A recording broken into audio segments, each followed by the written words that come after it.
అలాగే వంశీ గారిని రిమాండ్కి పెట్టేప్పుడు కూడా మన ఎస్సీ ఎస్టీ కేసు పెట్టారు, నమోదు చేశారు. వంశీ గారిని అరెస్ట్ చేసేప్పుడు ఎక్కడికి తీసుకెళ్ళాలి? రిమాండ్కి, ఎస్సీ ఎస్టీ కోర్టుకు తీసుకెళ్ళాలి. కానీ ఉద్దేశపూర్వకంగా ఎస్సీ ఎస్టీ కోర్టుకు కాకుండా వేరే కోర్టుకు తీసుకెళ్ళి వంశీ గారిని ప్రొడ్యూస్ చేస్తే దాని అర్థం ఏంటి?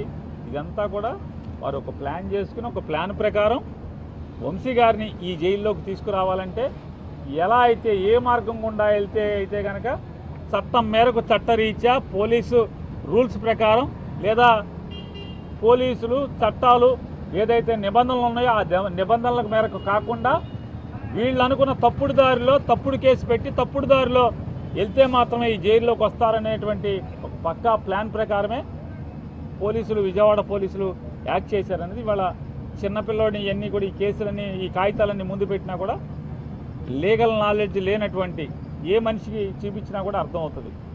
ఖచ్చితంగా వీటన్నిటినీ కూడా వంశీ గారి కుటుంబం కోర్టుల్లో ఛాలెంజ్ చేయబోతున్నారు. సార్, మీ పైన కూడా ఒక కేసు నమోదు చేశారు మొన్న గుంటూరు